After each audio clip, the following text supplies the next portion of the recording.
که چاله د جنازې د عربۍ د نیت نه ورځي نو په پښتو کې هم نیت کولی شي چې زه د جنازې مونځ کومه د دې مړي د جنازې مونځ ادا کومه په دې حاضر امام پسې د دواړو تکبیرونه الله اکبر. که د چا په ژبه باندې دا ونه وي نو هم ضروري نه ده چې خامخا ته به یې په ژبه وي. نیت د زړه د ارادې نوم دی. نیت د زړه د ارادې نوم دی. ستا په زړه کې راغله چې زه د دې مړي جنازه کومه او په دې امام پسې بس ستا د لپاره دا نیت کافي دی. ها که اوس ته د خپل زړه د تسکین لپاره وی چې یاره په ژبه باندې هم الفاظ وي نو هم ټیک ده، خو که دغه د عربۍ د نیت ونه وي نو هم لازمي او ضروري خبره نه ده. ټیک شو، په پښتو کې هم ویلی شي. یوه خبره دا شوه. دویمه دا شوه چې آیا که چېرته مونږ دا ثنا چې کومه ده دا مونږ له نه راځي یا مونږ له درود شریف نه راځي یا د جنازې د مانځه دعا چې کومه ده هغه مونږ له نه راځي نو آیا په دې کې مونږ نورې دعاګانې کولی شو که نه شو کولی؟ مونږ په دې کې بله ثنا د مانځه ثنا د مانځه درود شریف ویلی شو که نه شو ویلی؟ نو که چاله د جنازې د مانځه ثنا نه ورځي نو بالکل هغه پکې د مانځه د ثنا هم ویلی شي. سبحانک اللهم وبحمدک وتبارک اسمک دا پکې هم ویلی شي. یا یو انسان داسې ده چې هغه له درود شریف نه ورځي نو د مانځه را درود شریف چې کوم دی هغه پکې هم ویلی شي، یا چې ورته کوم درود شریف یاد وي هغه پکې هم ویلی شي. د جنازې دعا چاته نه یاده نو د جنازې دعا نه وي یاده نو کوم دعا چې د په عربۍ کې یاده وي هغه پکې ویلی شي.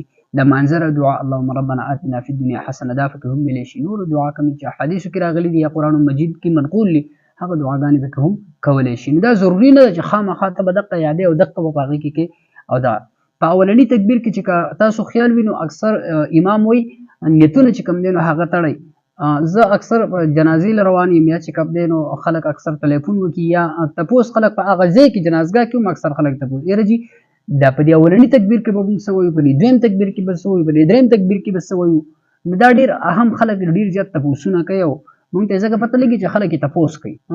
نو خلکو ته اکثر د دې جنازې د مانځه هم پته نه لګي چې په دې اولني تکبیر کې څه ویلی کېږي یا دا خلک چې وایي د جنازې نیت چې کوم دی نو هغه تړي نو دا به د دې تکبیر نه مخکې وي که دا نیت به د دې تکبیر نه وروستو تړي که دا نیت په مخکې تړي. اکثر خلکو ته دا مسله هم نو ګورئ که تاسو خیال یې جنازې کې سړی ولاړ امام اواز وکړي هلکه نیتونه تړئ صحیح شو. نو چې کله امام اواز وکړي چې نیتونه تړئ نیت کوئ نو د دې مطلب دا دی چې د جنازې نیت کوئ. لکه څرنګه چې موږ مانځه ته ودرېږو که نه نو د تکبیر اوله نه مخکې موږ څه کوو نیت کوو. دقه شانتې به هم موږ هلته د اولني تکبیر نه مخکې نیت کوو.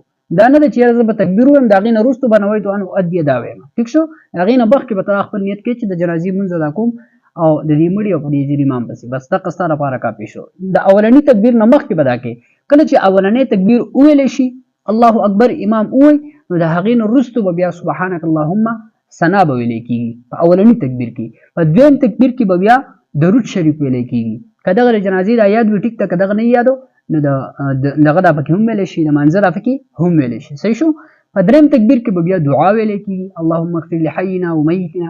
که دغه د جنازې دا ته یاده وي ډېره ښه ده، که دغه نه یاده چې کومه درته یاده وي د عربۍ هغه پکې ویلی شي. څلورم تکبیر چې کوم دی هغه به بیا سلام ورګرځي امام او مقتدیان چې کوم دی نو هغه به هم سلام ګرځي. دا د جنازې مختصر هغه طریقه ده. سلام ګرځولو په ټایم کې اکثر ملګري د دې متعلق هم ډېر زیات تپوس کوي چې آیا دا سلام چې مونږ ګرځو نو دا لاسونه چې کوم دی دا بر سلام نه مخکې مونږ پرېږدو که نه دا لاسونه چې کوم دی دا بر سلام نه وروستو پرېږدو که د دې طریقه کار به څه وي.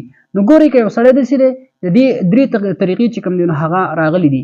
که یو سړی داسې دی چې هغه د السلام علیکم ورحمت الله یو طرف ته سلام وګرځوي یو لاس پرېږدي، بل طرف ته سلام وګرځوي یو لاس ګس لاس چې کوم دی نو هغه پرېږدي. یوه طریقه دا شوه. دویمه طریقه دا ده چې السلام علیکم ورحمت الله یو طرف ته او بل طرف ته سلام وګرځي او بیا د هغې نه وروستو سلام چې کوم دی نو هغه وګرځي. دا دویمه طریقه. دریمه طریقه دا ده چې سلام چې کوم دی نو هغه نه دی ګرځولی السلام علیکم ورحمت الله ووایي او دواړه لاسونه چې کوم دی هغه پرېږدي. نو درې واړه طریقې څه دي برابر دي ټیک شو.